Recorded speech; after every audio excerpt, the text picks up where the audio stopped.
খাবারগুলোকে নিয়ে কেমন আমি ঢং শুরু করে দিয়েছিলাম। যাই হোক, হ্যালো এভরিওয়ান, কেমন আছো সবাই? আমি তো ভীষণ ভালো আছি। মৌমিতাস ব্লগে তোমাদেরকে অনেক অনেক ওয়েলকাম আর অনেক অনেক ভালোবাসা। তো আজ একটু বাড়ি থেকে বেরোচ্ছি, অনেক দিন থেকে বাড়ি থেকে আমার বেরোনো হয় না। তো আজ গেছিলাম ধূপগুড়িতে, তো তখন দুপুর 3টে নাগাদ বাজে। তো আকাশের অবস্থাটা দেখো কেমন মেঘলা মেঘলা হয়ে আছে, অনেক দিন থেকে এরকম হচ্ছে মেঘলা মেঘলা আকাশ। আর আমাদের এদিকে প্রচণ্ড কনকনে ঠান্ডা পড়েছে। তো সেই কারণে আমার ধূপগুড়ি যাওয়া হচ্ছিল না। ভাবছিলাম যে ধূপগুড়ি যাবো, কিন্তু ঠান্ডার কারণে আমার বাড়ি থেকে বেরোতে ইচ্ছা করে না, আর না গেলেও চলে না, এরকম হচ্ছে একটা ব্যাপার। তো প্রথমে চলে গেছিলাম একটা হচ্ছে টেইলার্সের দোকানে। তো মা অনেকদিন আগেই একটা শাড়ি কিনেছে, কিন্তু ব্লাউজটা কাটানো হয়নি, তো সেই ব্লাউজটা কাটাতে গিয়েছিলাম তো টেইলারের দোকানে। তারপর চলে এসেছিলাম একটা বইয়ের দোকানে।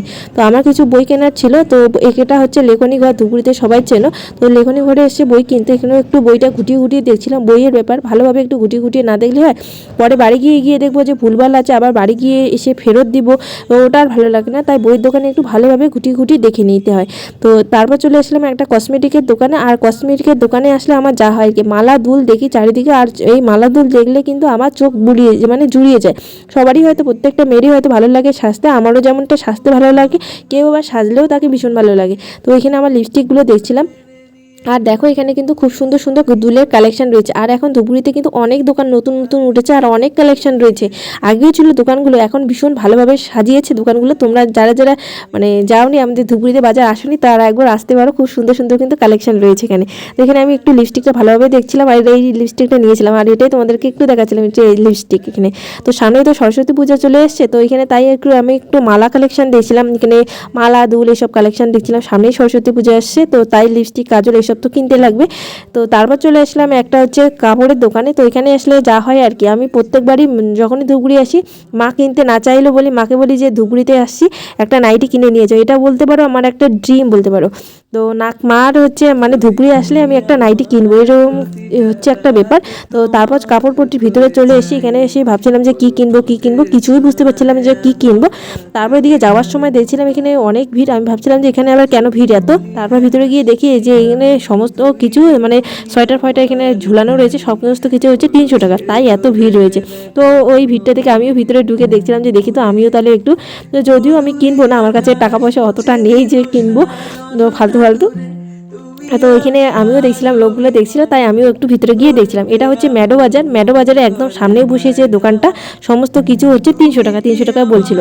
তারপর চলে আসছিলাম খেতে। আমাদের ধুপড়িতে যে বারবিকিউ রেস্টুরেন্ট রয়েছে, সেই রেস্টুরেন্টে এসেছি খেতে। আমি তো অনেকদিন থেকে বাড়ি থেকে বেরোই না, আর বাইরের খাবার দাবার তেমন একটা খাওয়া দাওয়া করা হচ্ছিল না। আর যেহেতু ধুপড়িতে চলে এসেছি, তাই ভাবলাম না তাহলে একটু খেতে বাড়িতে যাই। তো এখানে এসেছি খেতে। এখানে এসে দেখি চারিদিকে ফাঁকা আর ফাঁকা, লোকজন তেমন একটা নেই। নাহলে অনেক লোকজন থাকে, কেউ বার্থডে সেলিব্রেশন করছে, কেউ আইব্রো ভাত খাচ্ছে, কেউ এমনি এমনি খেতে এসে। তো অনেক ধরনের লোকজন থাকে, হয়তো শীতের কারণে লোকজন একটু কম রয়েছে। আর এখন এই যে বসে এই মেনু কার্ডটা নিয়ে, এই মেনু কার্ডটা নিয়ে আমার যত মানের সমস্যা। আমি বুঝতে পারি না যে আমি কি খাবো, মন কি খেতে চাচ্ছে আর পেট কি খেতে বলছে, আমি কিছুতেই বুঝতে পারি না যে আমি কি ধরনের খাবার খাবো।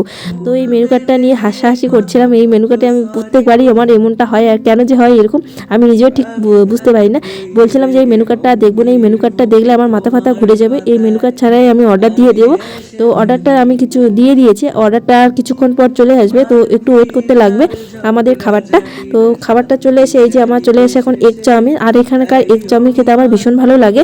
আর এই এগ চাউমিনটা নিয়ে একটু মজা করছিলাম, তোমরা কেউ খারাপভাবে কমেন্ট করো না। তো এমনি এমনি একটু মজা করছিলাম। আর এখানকার এগ চাউমিনটা খেতে অন্যান্য দোকানে থেকে একটু আমার বেশি টেস্টি লাগে, হয়তো প্রাইসটা একটু বেশি। এখানকার এগ চাউমিনের প্রাইস হচ্ছে এক প্লেট হচ্ছে 110 টাকা।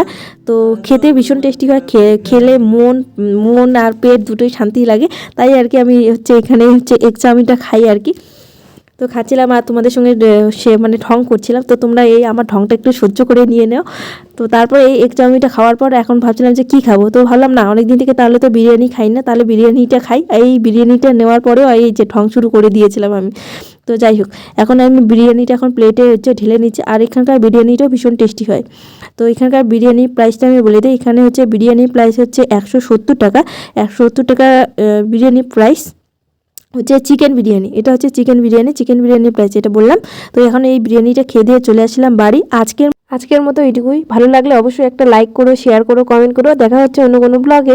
তো আমাদের এদিকে তো প্রচণ্ড ঠান্ডা পড়ে যায়, তাই একদম চাদর ফাদর একদম মুড়ে নিয়েছি। তো তোমরা কে কোথা থেকে ভিডিওটা দেখছো আর তোমাদের এদিকে কেমন ঠান্ডা পড়েছে অবশ্যই একটু কমেন্ট করে জানিও।